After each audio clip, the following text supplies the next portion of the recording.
Good morning, sir. Good morning.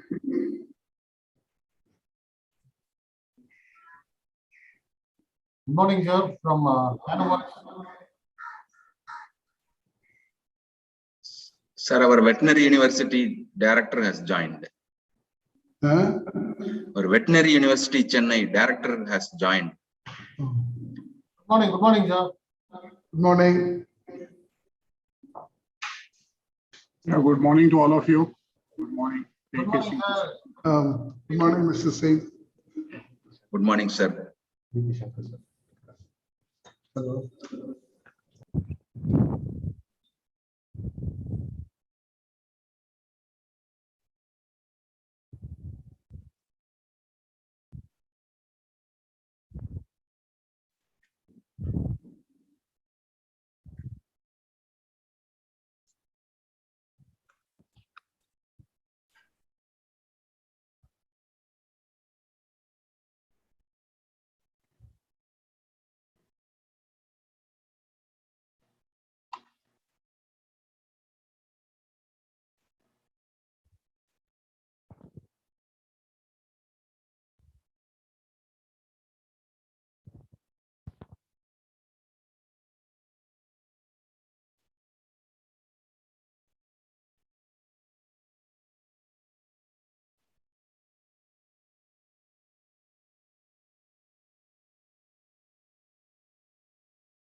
Shall we start, sir? Yeah, all the guests have arrived. Yes, sir. Oh, All the guests. sure. Okay. Good morning all. With all your permission, let us begin. A very warm welcome to the International Virtual Conference on Transforming Agricultural Advisory Services to Mitigate the Effect of the Pandemic for Farmers' Welfare, ICTAAS 2021 on 12th and 13th November, organized jointly by VIT School of Agricultural Innovations and Advanced Learning, Vellore, Tamil Nadu Veterinary and Animal Sciences University, Chennai, Purta University, Ethiopia, and Al Nilain University, Sudan. Greetings of the day. Here we mark the beginning of the two-day conference with the inaugural function. I warmly welcome Dr. S. Babu, Chairperson, ICTAAS 2021, to deliver the welcome address. Honorable Chancellor, VIT University, most respected chief guest, Dr. A.K. Singh from ICAR New Delhi, other guests of honor from our partnering institutes, Tamil Nadu Veterinary and Agricultural Sciences University, Bule Hora University, Ethiopia, and Al Nilain University, Sudan, all the resource persons and participants and students, very good morning. It is indeed a very great pleasure on my part to offer a welcome address to this wonderful gathering, which has gathered to deliberate on a very important topic of agricultural extension after this pandemic. So, VIT School of Agriculture was initiated in the year 2018 and inaugurated by our Honorable Chancellor.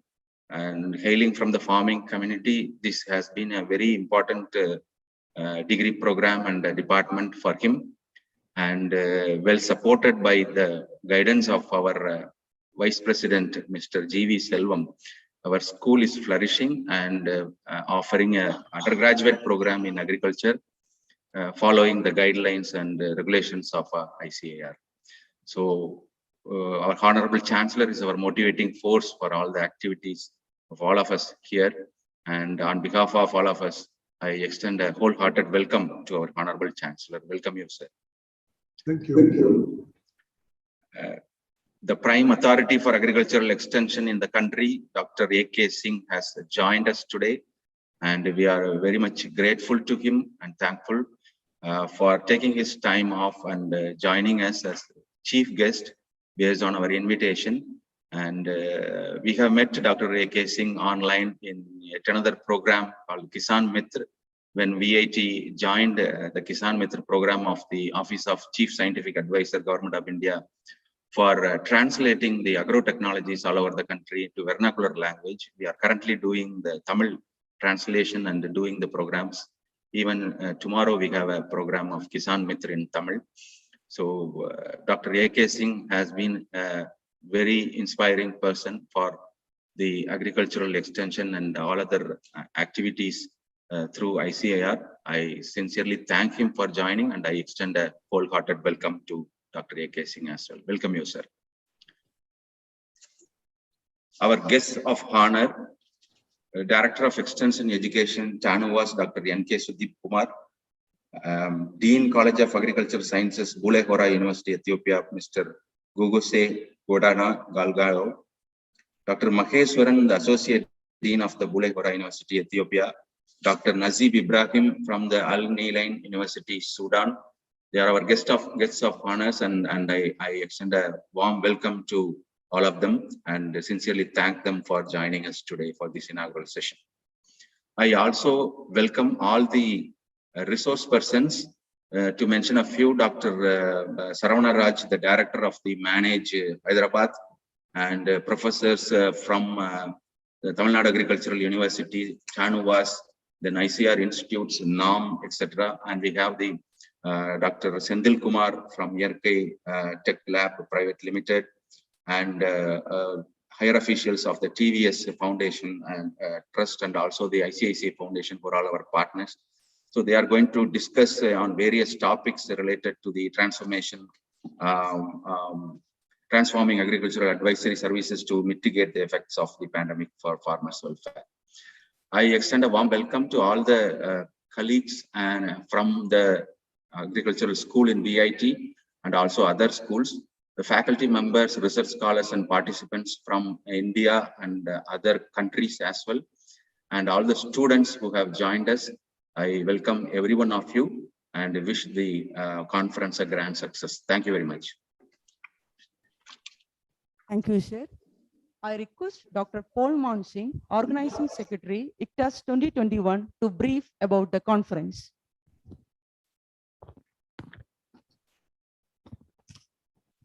Good morning.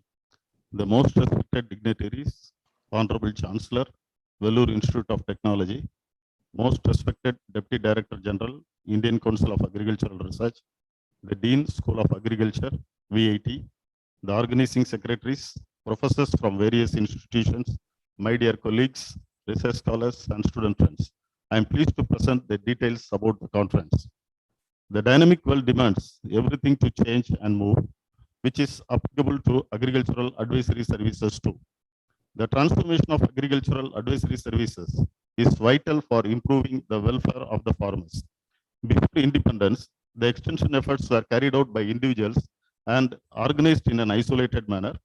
After independence, community development program and national extension service were implemented, followed by intensive agricultural development programs with different focuses to achieve the very desired objectives. Then the training and visit system was introduced with emphasis on individual training and contact. Presently, the Atma model is practiced with multi-stakeholders approach with more emphasis on bottom-up planning. Public extension was predominant in the past. Now, agricultural advisory services are privatized. Corporate companies are providing agricultural advisory services, including Amazon in the recent days. Presently, we have pluralistic extension services. Due to the developments in information and communication technologies, the advisory services are modernized using mobile phones, web portals, social media like Facebook, YouTube, WhatsApp, Twitter, Instagram, etc. When everything was smooth and fine, the pandemic has shocked all sectors, including agriculture. The impacts are more visible in agriculture supply chain management. The disruptions in the supply chain lead to price increase among the consumers. At the same time, due to closure of restaurants and food retails, the decrease in demand lead to low producer price. Thus, both the producers and the consumers are affected. During the pandemic, government departments, NGOs, corporates, farmer interest groups, self-help groups, farmer producer organizations have adopted novel ways to connect with the farmers for providing advisory services and procurements, thus ensuring food security. This conference will provide a platform for every participant to share how the advisory services have been transformed to cope up with the pandemic. We have collaborated with industry partners like TVS, Srinivasan Social Services Trust, ICICI Foundation, 5 Minutes Farmer, JP Biotex, EarK Tech Labs, and BG Crop Science. The industry partners will be sharing their experiences on connecting with the farmers during the pandemic. The conference is jointly organized by Tamil Nadu Veterinary and Animal Sciences University, Chennai, India, Bulahera University, Ethiopia, and Al Nilain University, Sudan. The researchers from India, Ethiopia, Sudan, and other countries will share their experiences on how the effects of the pandemic are mitigated by transforming the extension and advisory services.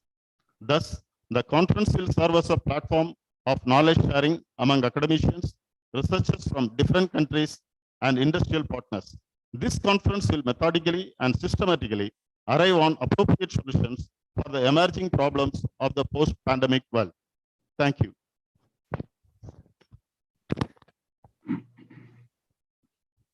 Thank you, sir. I gladly welcome Dr. N.K. Sudeep Kumar, Director of Extension Education, Tamil Nadu Veterinary and Animal Sciences University, Chennai, for the felicitation address.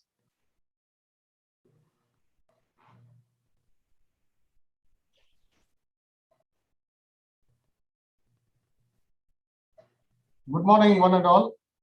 On behalf of the organizing team and on my behalf, a very warm good morning from Chennai to the dignitaries and participants. Honorable Founder and Chancellor, Dr. G. Vishwanathan, Vellore Institute of Technology, respected Chief Guest for the inaugural function, Dr. A.K. Singh, DDG, Agriculture Extension, Indian Council of Agriculture Research, New Delhi, the deans and institute heads from BHU, Ethiopia, and AN University, Sudan, Dr. S. Babu, Dean, VIT School of Agriculture Innovations and Advanced Learning, Vellore, Dr. Man Singh, Chief Organizer of the conference, other organizing team members, Dr. P. Anbarasan, who proposed to deliver the vote of thanks, other faculty and supporting staff who had made this conference into a reality, dear farm entrepreneurs, participants, farmer friends, members of NGO, dear scientists across the countries and other nations, students, and dear participants. It gives me immense pleasure to felicitate the conduct of this international virtual conference. COVID-19 pandemic has taught us many lessons to be passed on to our partners. The partners include fellow farmers, fellow researchers, and other stakeholders. We need to work in partnership mode, contributing to one another and sharing thoughts for the betterment of mankind. All of us know that it is an unprecedented situation, creating risk on the lives and livelihood. The global problem requires immediate response. In most developing countries, agriculture supports over 70% of the population to provide livelihood. Access to food has been a major problem due to income fall, raising food price, etc. How well we can meet the demand or reach the population and increase the food production is a great challenge to the scientists of this country and abroad. We all should understand that COVID-19 has struck the world when hunger and undernourishment keeps rising. This is likely to rise further due to economic recession due to the pandemic situation.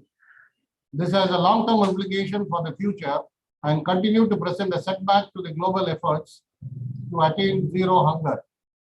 To come out of this situation, we need to protect the most vulnerable so as to keep the global food security chains alive and mitigate the impacts of the pandemic by working in close association with farmers and other stakeholders. Besides capturing from the experiences to provide solutions. In this context, Dr. Man Singh and his team from VIT Vellore took the lead and promoted this conference in collaboration with Tanuvas Chennai, Bula Hora University Ethiopia, and Al Dilain University Sudan.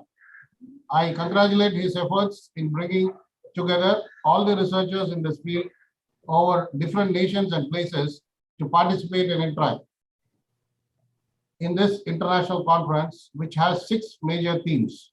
All these themes have great relevance to mitigate the effects of pandemic and improve farmers' welfare.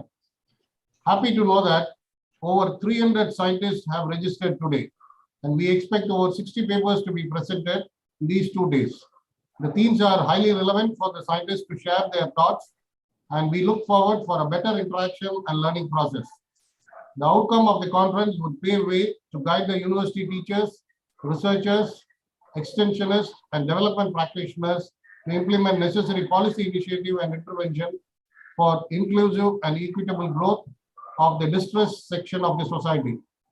This conference will also provide a great insight on the effects of the pandemic on agriculture and its economy. The agriculture farmers had definitely faced several problems in production, matching supply and demand of agriculture inputs, marketing of produce, banking support to access credit, managing FPOs, self-help groups, etc. Also, the pandemic had shown differential impact between men and women farmers. Irrespective of our place of work, we all are keen to know the experiences on the pandemic. This platform is an ideal situation for sharing this experience among the scientists, entrepreneurs, industrialists, and development workers. Also, it will help to understand the new norms arising to help and promote skills and innovation in these areas. I'm sure most presenters have first-hand information on the situation, which will prepare the participants to meet such contingencies and show the way forward for agriculture extension system. All of us know that WHO has declared it as a pandemic in March 2020. Now it has been almost 2 years. We experienced this situation and lost over lakhs of human life world over, including agriculture farmers, scientists, and many of the ICTAAS scientists also was part and affected by this, including SAUs and other institutions. Elaborate efforts were made by the organizers to give opportunity to the present their experience and research findings. And I once again record my appreciation and congratulations to the organizers. Wish all participants the very best, and my special thanks to the chief guest, Dr. A.K. Singh, and Honorable Chancellor for gracing this occasion. Thank you, one and all.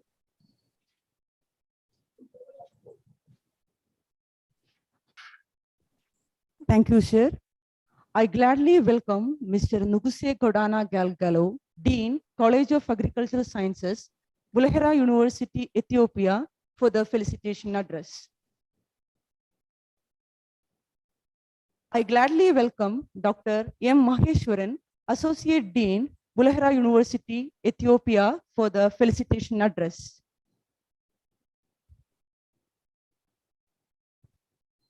I gladly welcome Dr. Najib Ibrahim, Al Nilain University, Sudan, for the felicitation address.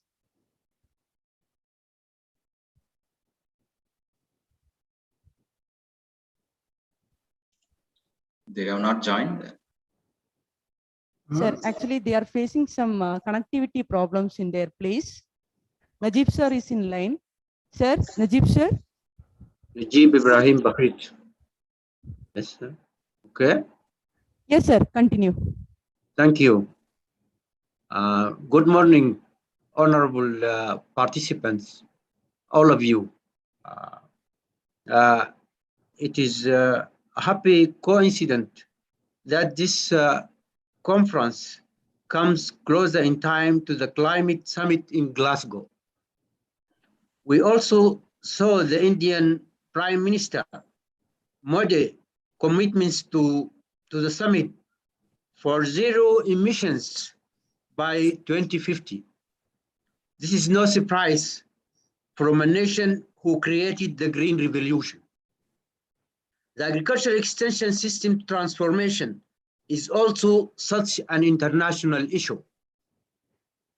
Also, we witness at this very moment conflict in Sudan, in the Horn of Africa, Sudan and Ethiopia.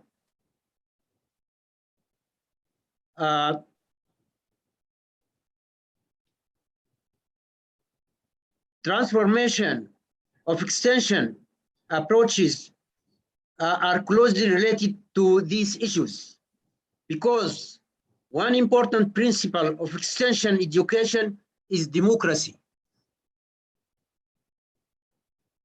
India is said to be the most popular democracy worldwide.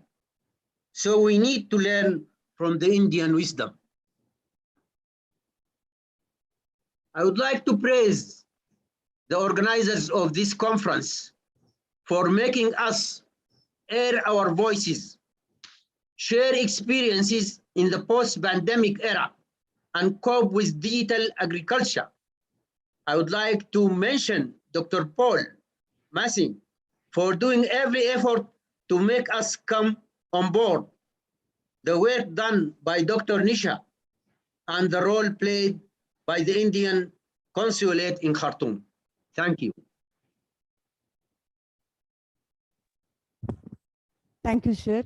I Thank gladly welcome Dr. M. Maheshwaran, Associate Dean, Bulahera University, Ethiopia, for the felicitation address.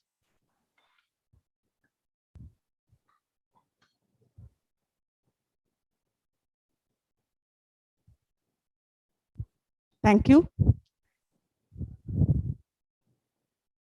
Is he there? Yes, sir. Actually, they are here, but they have some connectivity problems at their places. Yes, sir. We'll continue.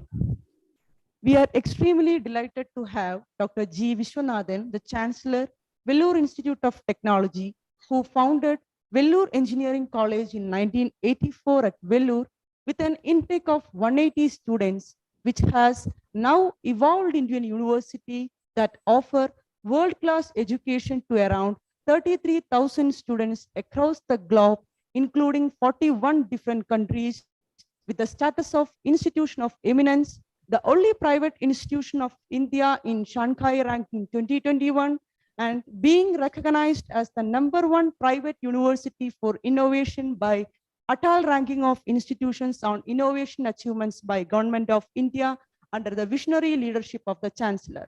I humbly welcome Honorable Chancellor for the presidential address of the function. Good morning.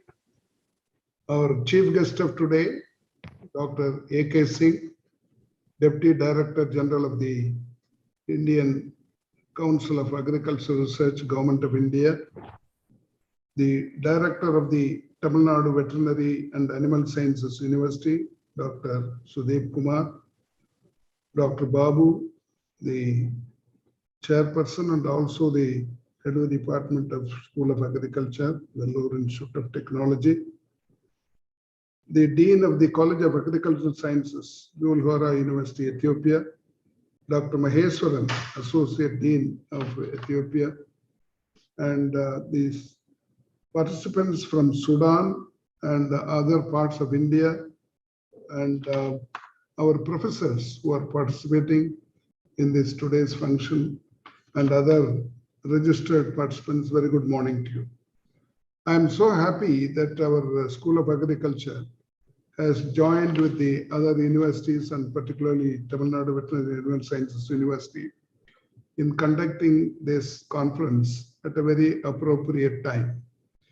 Well, I am proud to call myself the son of a farmer, and I take special interest in agriculture. And that's why, even though we are concentrating on other engineering, we wanted to have agriculture and started 3 years ago. I'm happy that it's doing well. In fact, my ambition is that it should become a model for the rest of the country. It's not only just a university. We want to convert this district as a model to the rest of the country. I know the importance of agriculture. According to the World Bank survey, 80% of the world's poor living in rural areas depends on farming. The development in agriculture is expected to feed 9.7 billion people by 2050, according to the World Bank projection. Majority of the rural households depend on agriculture and allied sectors for the livelihood in countries like India, Ethiopia, Sudan, etc. Hence, agriculture is very important from the point of equity and development. The issues generated by COVID-19 pandemic are add-ons to the farm sector that is already threatened by low and erratic rainfall, price fluctuation, increasing debt of farmers, etc. We are aware of the problems of farmers all over the world, but particularly in India, because I was a minister in charge of food and civil supplies. So I used to take a lot of interest in comparing how productivity is available in many parts of the country and many parts of the globe. I find even though we have more agricultural cultivable land than China, their production, their output is almost 300% more than us. I think we should be able to compete because we would like to, I would very much like our country to adopt science and technology. It should be helping the agriculturists. Generally, we find the educated people do not go towards agriculture. I want it to be changed in our country because once it becomes profitable, the educated people also will go to agriculture because I find the major problem is irrigation in our country.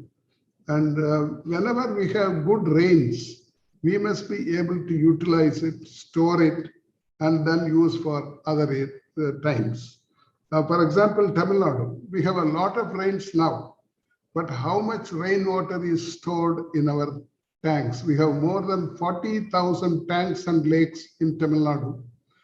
And no doubt now water is coming to all of them except a few, but they have not been desilted for years, for decades. That should be taken into account because previously it was done by farmers. Now it is done by government, Department of Government Departments. And it is time now that we utilize this amount properly and see that all the tanks and lakes are desilted, the canals are taken care of, and how much, whatever possible, the maximum water should be stored in our tanks so that it can take care of next year or 2 years hence. Apart from that, I find that there is shortage of labor in agriculture. I was surprised because we have unemployment on the one side and shortage of labor on the other side. That's why exactly I told you that the people who have higher education, they do not want to go to agriculture. The other thing is, even if people who want to go for agricultural work, they want to go for 100-day work, not for agriculture.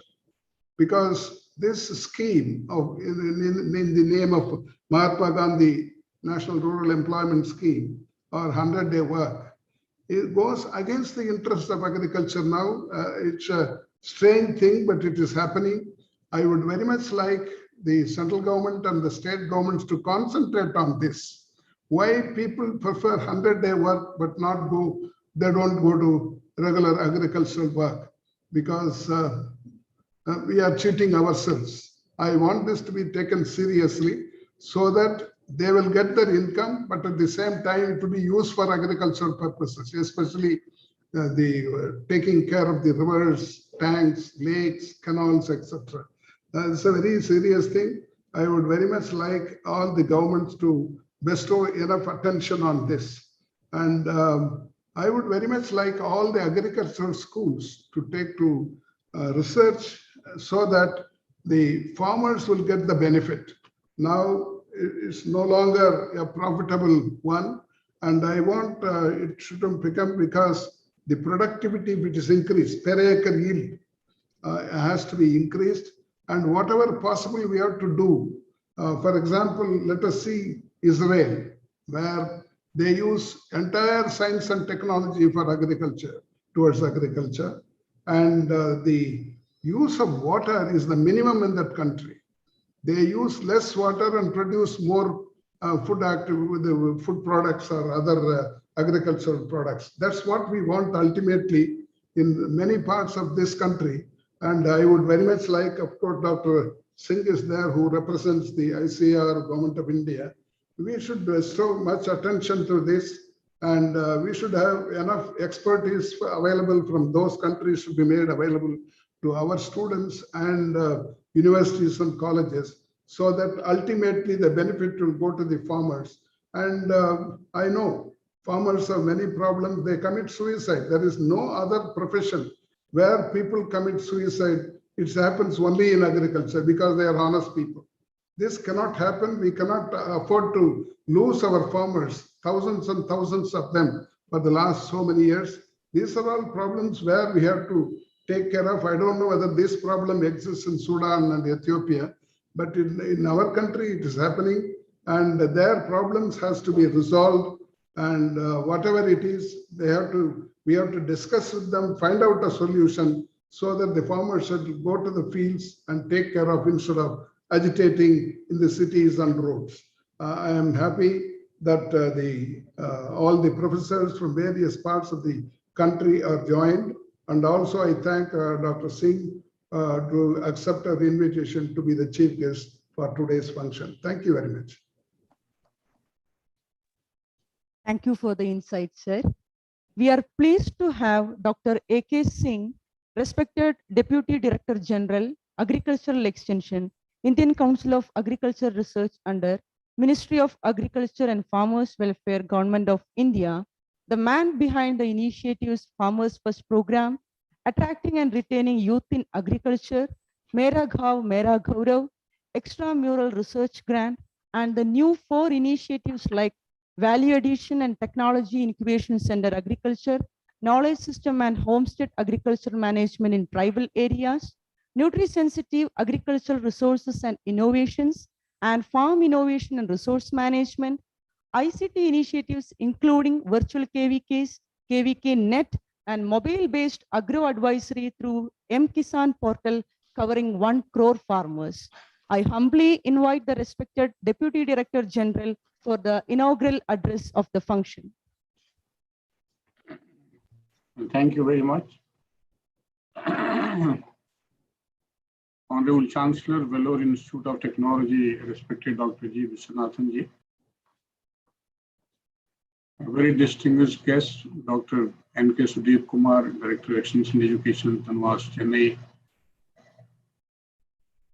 Then we have Dr. Najib Ivy, Al Nilan University, Sudan.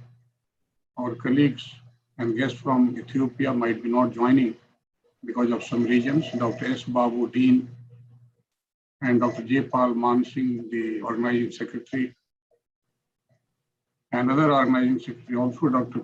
P. Anwar Sarhan, and all those who have joined, faculty members and participants all across the countries, and also from different parts of our own country.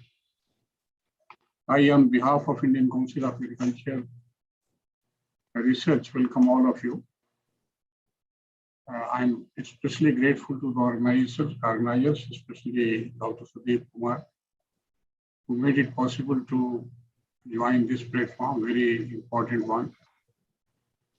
And it's always a happy moment for me when something is talked on extension and farm advisory.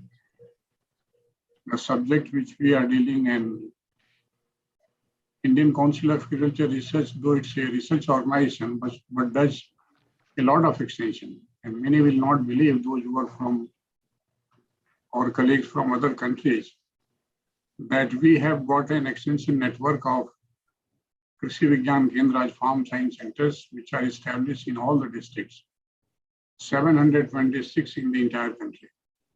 So it's a big network. There are 10 specialists in each of the farm science centers.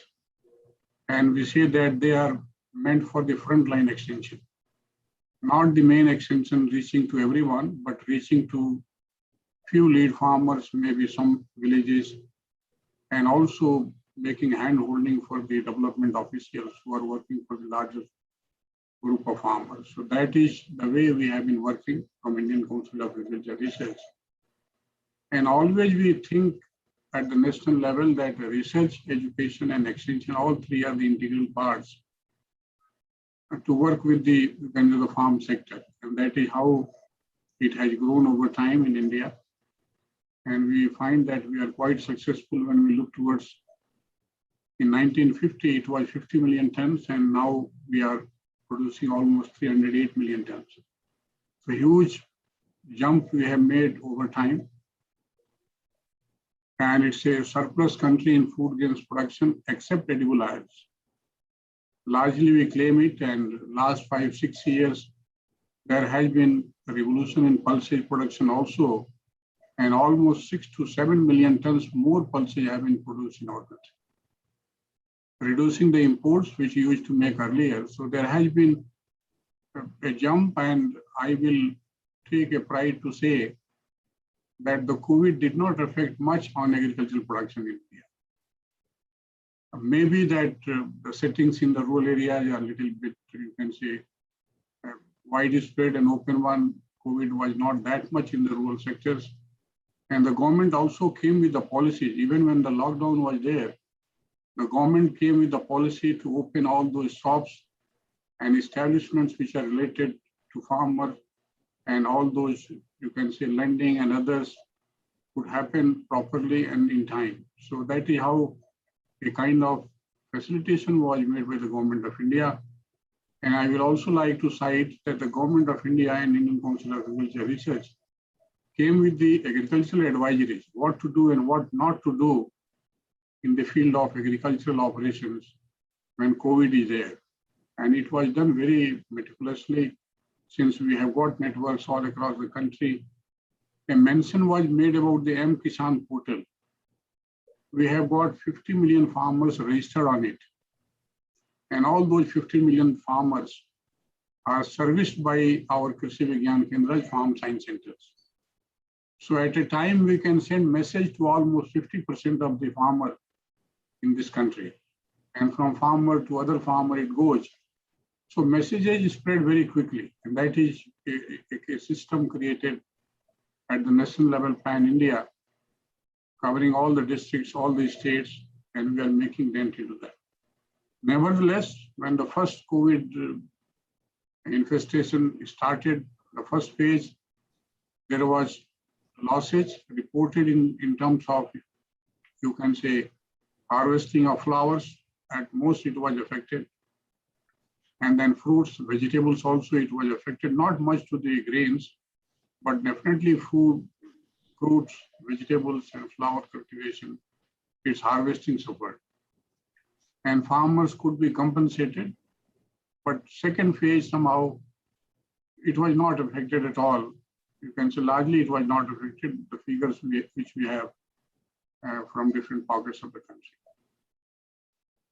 Now, the other issue which came into COVID, that when establishment in the urban bases were closed, the laborers which were working in the urban bases, they migrated to the rural people. Everybody, those who are in Ethiopia and Sudan also, they might have seen pictures in India, that how migrations took place from the urban areas to the rural areas, what we call reverse migration, which was happening earlier from rural to urban. It happened otherwise. And for that, Government of India came with wonderful policy. All the state governments came together. And when they returned, first was to look into the COVID part, how the isolations and other could take place at the village level itself, local hospitals, and thereafter providing free food grains. That was also a unique thing done by our country. And I find 80 crore citizens were provided free food for 5-6 months, still continuing in some states.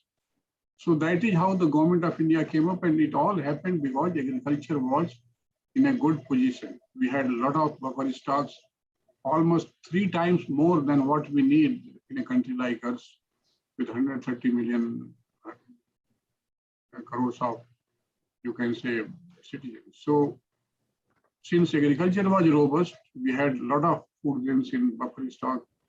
We could feed free food to almost 80 crore citizens of our country. So that was a great step from our country. And I think in such a situation, such, you can say, supports are definitely required. Now coming to this one, the conference which we are talking about on transforming agriculture post or in pandemic era.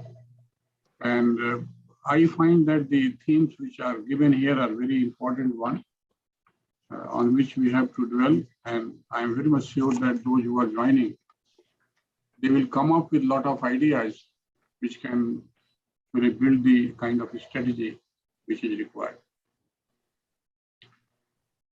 The first theme, what I find that the agricultural exchange systems and approaches which have been given. And I said in the beginning also, in our country, there are multiple actors in the extension. Largely, it's a public extension which is happening in a country like India. Since the number of marginal and small farmers are big, almost 80% of the farmers are like that. So they require government support, and public extension is provided free of cost to all those farmers. It's not a paid kind of services in our country. Private extension, I still say that it's not in true sense. Private extension is largely towards selling their products and other inputs to the farmers, but not in a kind of advisory and technology support as is required by a farmer. That is somehow it is not there, and not in a big scale, I say. In some pockets it is there, where some contract kind of production is happening, but largely it's a public extension in our country. And it is also a welcome state that in a country like India, the research organizations take also a great level of responsibility to transmit the new knowledge to the farmers and also other stakeholders. And there, a model was discussed about Atma also, which was made mention. That is also there, which works with the collaboration of different departments and providing information and knowledge to the. So largely the extension is public sector extension, and a country like Ethiopia and Sudan, where also farmers are not very, you can say, well-to-do, they cannot pay services. Probably this kind of extension model is existing, supported with the respective governments. What we find that this extension over time has done wonders. And it has been supporting farmers. There is demand that it has to be a private extension also. We find that many of the countries which are developed, they have got the private extension. But recently I had one discussion in the developed countries, and they were also fearing that when we make it a private extension completely, they do not take much care of the natural resources. And if there is any kind of depletion, or government wants that this sector has to be reduced, the private sector doesn't go for that, and they only go for the profit way. So there may be pluses and minuses of all those systems, whether it is public or private. But we have to look into that in the recent era, when there is lot much focus on the natural resources, and we find there is depletion in the groundwater table in country like us, huge groundwater table depletion in the areas where rice and wheat is continuously being grown. We find that the climate is changing, there is erratic rainfalls. Also, we say that we also observing that seasons are getting a little bit shifted. Rainy season gets delayed, winters gets prolonged. So different kinds of aberrations are happening. So our extension has to also transform as per the changes which are happening across. Now, as a country, I will cite the case of our own initiatives. We brought a project, we call it National Initiative on Climate Resilient Agriculture. So this project, what we are trying to make, that we are trying to establish climate resilient villages for different conditions, whether it's a flood situation, drought situation, or it's a mixed kind of situation, even hill areas, even where groundwater depletion is happening, where soils are poor. So for different locations, ecosystems, we have identified the representative villages. We have created 151 clusters of climate smart, you can say, villages. And those models are providing a kind of lesson for others, farmers and other stakeholders, that how agriculture has to be practiced into these kind of situation, the changing situation. And we are getting a lot of success into that. Many of the state governments, like the state of Bihar, state of Kerala, state of Odisha, they are coming forward to have more kind of these kinds of clusters, the climate smart agriculture. And probably when we have to transform our agriculture, it has to focus on natural resources, it has to focus on the ecosystems, and it has to look into the way that whatever we grow and produce, it doesn't have, you can say, make any kind of erosion to our natural resources. So agriculture and the farm advisory has to tune itself in that direction. I find this is one scenario on which we have to develop on. The other aspect in the countries like us, where land holdings are smaller, and not actually in Ethiopia, land holdings may not be smaller, but a country like India, land holdings are very, very small. And I think less than 2 hectares, 90% people, farmers are covered.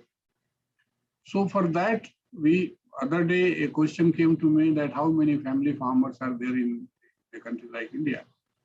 And I still believe that almost every, you can say all are the family farmers only in our country, because everybody does some work in their own farm. There are very few farms which are actually given out by the families, and some other people are doing on a commercial basis. But basically all the farms in a country like India is a family farm. And when family farm is there, you will find that they can take better care of their own resources. They can think of the degradation which is happening in the soil. They can think about the nutritional status of the soil, the organic carbon, and whatever we talk about the natural resources. Probably those farmers, if they are made aware, and we have seen since ages that our agriculture in India was basically a kind of integrated model systems where animals used to be kept by each farmer. Then they had to have some additional and supplementary activities to be done, which were revolving around the entire households, farming different kinds of diversified crops grown together. But as the irrigation and other resources came into agriculture, people try to make it more commercial, 1 or 2 crops, 3 crops at most. And then we could find that many things happened which also stressed our natural resources. So the extension has to be in that direction, which looks into, and also the government policies are very, very important. I find that in the Indo-Gangetic plains, rice and wheat is being predominantly grown in India, all the northern states. And water table in the state like Punjab, almost 60, 70 centimeters every year is going down. The governments now are coming with a policy and also the guidelines for the farmers that they have to go for the kind of diversification agriculture. They have to shift from those crops. And the government is providing some support also to shift from one crop to other crop. So these kind of policies, advisories has to happen to orient farmers so that they pick up the right kinds of crops, right kinds of varieties, and also right kinds of cropping systems, the kinds of combinations which are required. So that is happening in a big way. The other thing which has been just highlighted in the theme is the One Health kind of extension.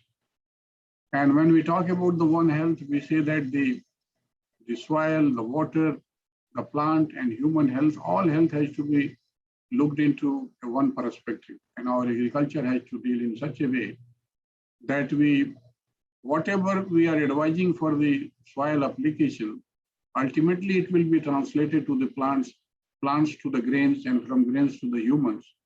So the overall perspective has to be there in the minds of the farmers also, and also in the minds of those who are educating farmers and those who are the stakeholders who are actually consuming all these products. So there has to be a kind of awareness everywhere that people understand that what they are putting in the soil and how actually it is translating to the plants, grains, and then to the human health. And if that kind of understanding comes to us, probably we can say that our agriculture, our production is healthier, and we are serving the society in a better way. Now, one more issue which has been highlighted is the innovative extension methodology. And what may be the innovative extension methodology? We talk about the digital platforms. And digital platforms are happening, but still the poor farmers who are there in the, you can say, the remotest of the places, many may not be having all those smartphones, but many more are having also. That is the biggest, you can say, the platform to communicate with the farmers. So of course, that's a potential, you can say, method of communicating. But when we look into the farmers of countries who are participating today in this conference, we find that people are basically work in a, you can say, collaborative and cooperative manner. People work in groups. So group approach, which we had earlier, how we can make it more meaningful, that will always remain a kind of, you can say, better way of functioning.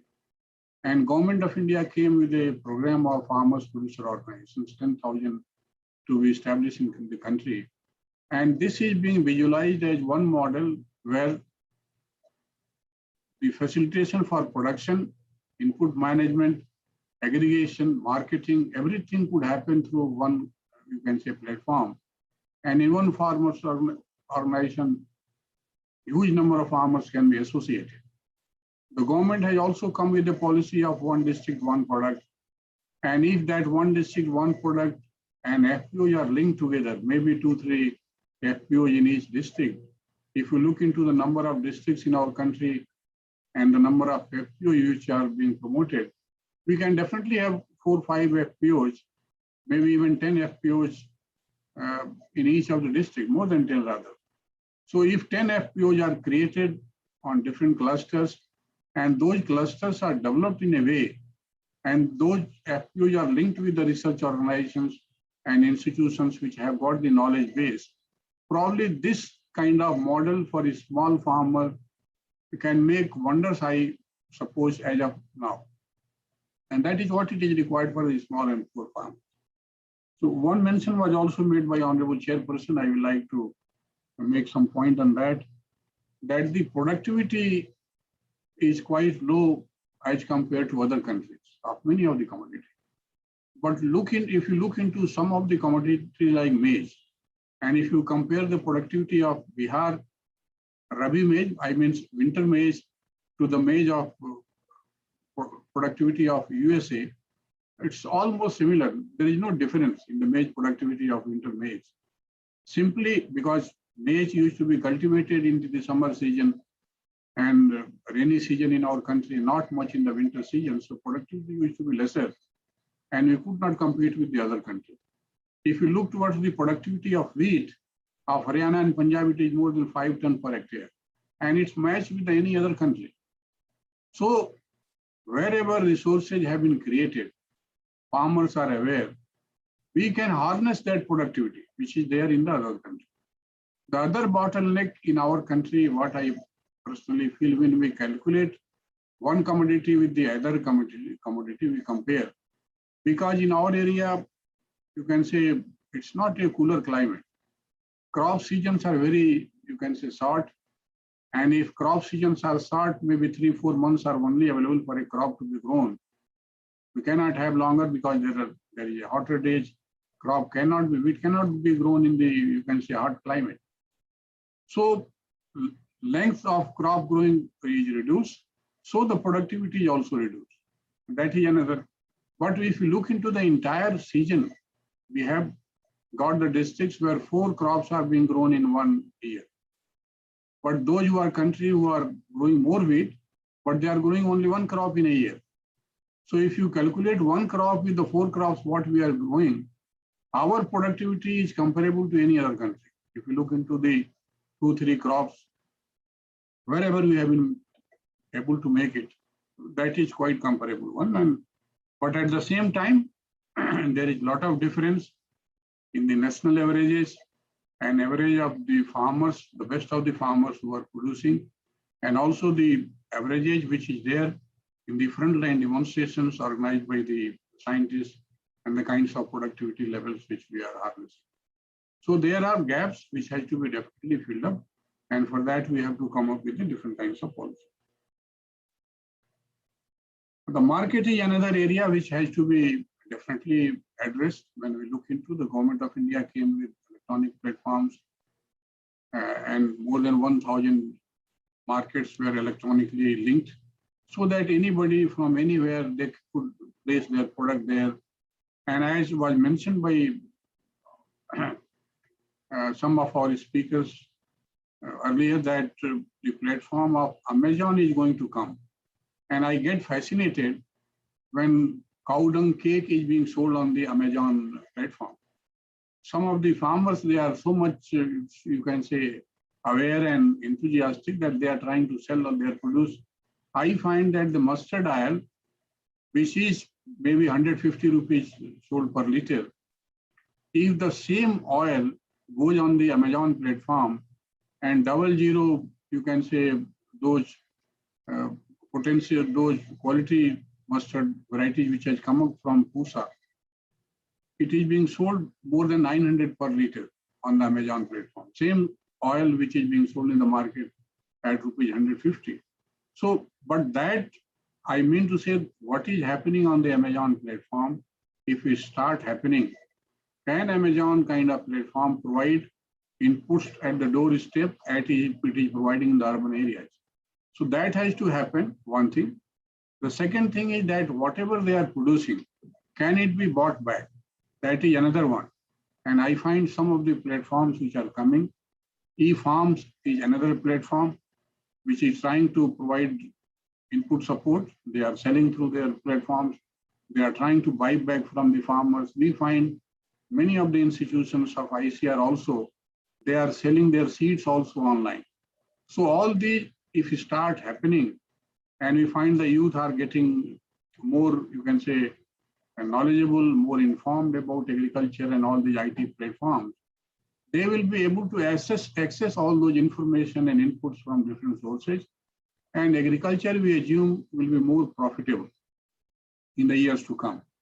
That is another encouraging sign which is happening. And we find that the more, you can say, educated youth not only from the agriculture stream, from other streams, they are also coming to the rural areas. And they are trying to establish their own commercial entities. There are many, in many sectors, whether it is flour, whether it is, you can say, honey processing and marketing, and many other sectors it has started already happening, even protected cultivation happening on a large scale. And once I visited Addis Ababa, I could find our own youth from here, the Karturi group, they had gone there and they had 80 poly houses in Addis Ababa itself. 80 poly houses, one poly house, not less than 2 hectares. That was a kind of eye opener for me. Those kind of establishment has not come in a bigger scale in our country, but our own people have gone and near Addis Ababa, they have been able to establish. And huge number of employment generation. And getting all those, you can say, flower birds and others from the, as a seed from other countries like Holland, producing it and selling all over the world.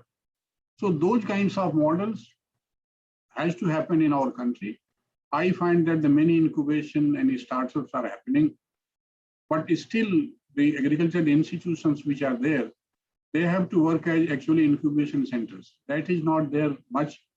And the kind of practicals which has to happen in the university campuses, the kind of public-private linkages which has to happen at the research institution campuses, that is somehow we have not been able to create a model in our country where private and public both come together and start doing research on one problem and one approach. If that starts happening, probably we'll be able to better serve our country. These models are happening elsewhere. In the campuses itself, you will find the best of the, and more you can say established companies are having their offices in the research institutions.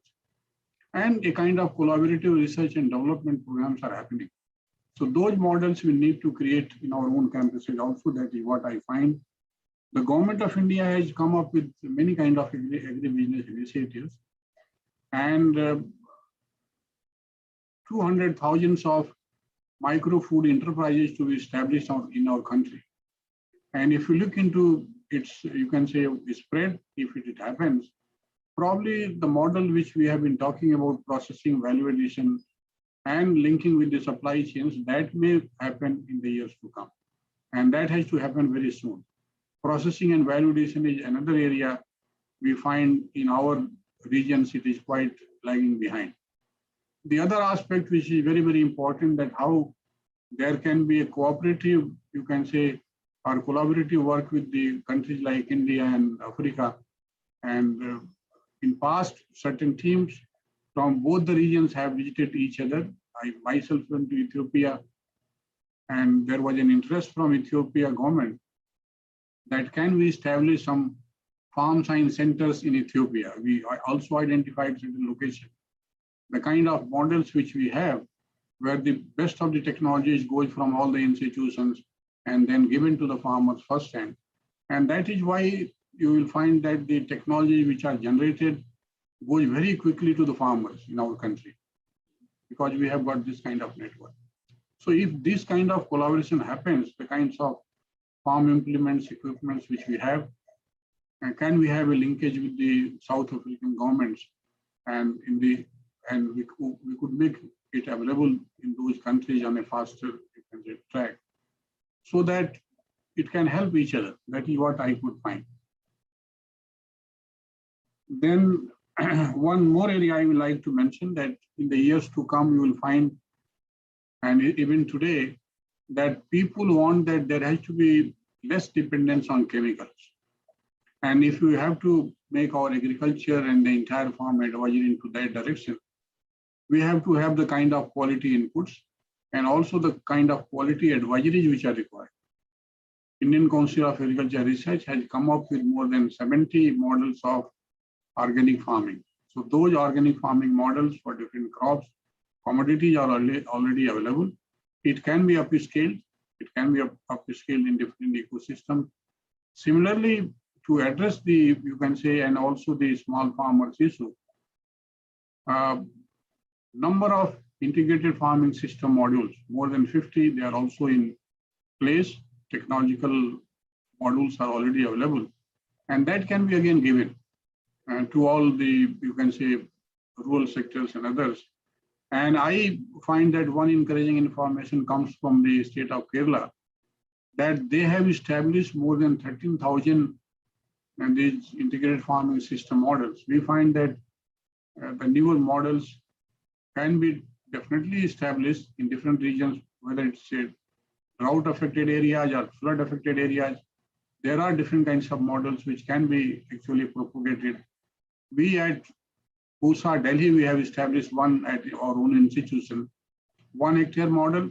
The other is of 1 acre model. And we find that with the integration of different resources, 3 to 4 lakhs can definitely be harnessed as an income to a farmer. And if that we can make, probably the income issue can be also addressed. There is another concern in agriculture, and our farm advisory should also look into waste to wealth. So there is a lot of crop residue. You will find it is happening for different crops. It has to be properly utilized. I find that in case of banana fiber is getting utilized for the clothes and others. But at the same time, paddy straw which we are producing, and there are certain news also you might be hearing that it is getting burned. And we have come with different kinds of, you can say, technological options, whether it is in situ or ex situ. And we have been able to reduce crop burning, crop residue burning by 50% in 3-4 years of efforts. Basically by in situ, by incorporating into the soil itself, and then baling and other operations which can happen, and also energy production. So these kinds of problems which are emerging out of our own agriculture, that has to be also looked into by the farm advisory and other, you can say, extension efforts which we are making in the country. One more point which was mentioned by, you can say, it's already written in the document, the indigenous knowledge. And at the same time, there was mention made by one of the person who was introducing me, the farm innovations and resources and its management, which we are pursuing at the national level. And we find that India is one country which we have pioneered to reward and also facilitate those farmers who are actually preserving and conserving the indigenous varieties of crops and crops itself. Yesterday itself, more than I think 30 farmers and farm women were facilitated. And those indigenous material, the germplasm which were conserved by them for years, they are getting mainstreamed into the research system. We are identifying through those farmers, and those varieties and species are getting mainstreamed into the research program. So that is another unique thing which is happening, and it will be further emphasized, I can assure, from the council level, that another 5 years we are going to emphasize on this. The last point which I would like to mention, that in the coming years, you will find that agriculture, as I said, that it will be based on the ecosystem, you can say, based extension. But at the same time, it will more focus on the nutrition-based extension. And for that also, the biofortification of crops and varieties from the research side, and its promotion and development through extension side, this will be required on a larger scale. Recently, ICR has released more than 70 biofortified crop varieties. It's related to cereal crops, horticultural crops, vegetables, and such varieties need to be propagated and popularized everywhere. The other thing what we are trying to make is the Nutri Gardens. It has been an age-old practice in India, which was earlier, everybody used to grow some vegetables and fruits around their households, but now it has returned. So we have come up with different kinds of model with different ecosystems. So that has to be again promoted. The other aspect which is very, very important is the Nutri Thali, a kind of combination of food items which can be, you can say, prepared based on the locally available food items. If these three things we are able to make, and at the same time we are able to make aware all those farm women and those who are living particularly in the rural areas, also in the urban areas. Urban agriculture is also coming in a big way now. People are facilitated to do it. So if we start looking into all these aspects and include all these into our farm advisory services, probably we'll be able to make a better, you can say, world for everyone. People can live healthier, people can live longer, and our environment will be also safer. So that is what I will say at the last, that we have to have an extension. Largely a country like us, those who are participating today, that it has to work on an ecosystem-based extension. It has to work on the food security and nutritional security centric extension. And it has to also look into the other aspects. Since farmers are smaller, poorer, how their income can be guaranteed. That is another, you can say, the bigger aspect which we have to always look into, address, and bring into our strategy also. So I hope that with this workshop, this conference, and many intellectuals participating today will be able to come out with certain strategies, certain suggestions by which we can work on those points and bring out a better, you can say, solutions for the existing problems and the problems which has to come later on. So thank you very much, and greetings from our side, and grateful to everyone who have given this opportunity to me, the organizers, especially those institutions, and Honorable Chairperson, Dr. Sudeep Kumar, the Director of Extension Education, Kanwas, Vellore Institute, and all those who are here, and the colleagues from Sudan and Ethiopia. Thank you very much. Namaskar to all of you. Thank you. Thank you so much for the insights, sir. I request Dr. P. Anbarasan, Organizing Secretary, ICTAAS 2021, to deliver the vote of thanks for the session.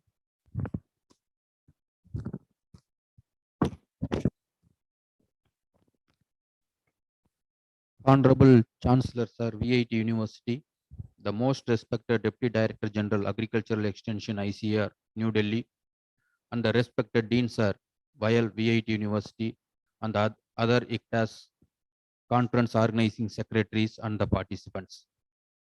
It's my privilege to deliver the vote of thanks for the inaugural session of the International Virtual Conference on Transforming Agricultural Advisory Services to Mitigate the Effects of Pandemic for Farmers' Welfare. I sincerely thank our Honorable Chancellor, Sir, VIT University, and the Chief Guest, Dr. A.K. Singh, Sir, DDG Agricultural Extension, ICR, New Delhi, for kindly accepting our invitation and gracing the inaugural function. I also thank to respected Dean, Sir, VIT YL, and Dr. N.K. Sudeep Kumar, Sir, DE, Tanuvas, Chennai, for their inspiring mentorship for organizing this international conference. I also thank all the ICTAAS organizing secretaries from VIT YL, Tanuvas, Ulhora University, Ethiopia, Al-Alain University, Sudan. Without their generous support, it would not have been possible to organize this conference. I also thankful to VIT administration in general for providing us with all possible logistics support towards organizing this event. Once again, I thank all the plenary speakers, lead speakers, and the delegates from various parts of country for their enthusiastic participation in this conference. And I am sure all the participants will be benefited by attending this conference. Thank you once again. Thank you all. Thank you. Thank you all. Thank you, Honorable Chancellor, sir. Thank you, DDG, sir. Thank you all our delegates delivered felicitation address. Thank you, dear participants. Our technical sessions will be resuming at 1:30 p.m.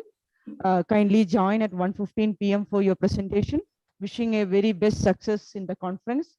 Hoping all your participation. Thank you. Thank you all. Thank you. Thank you. Thank you, sir. Thank you. Bye.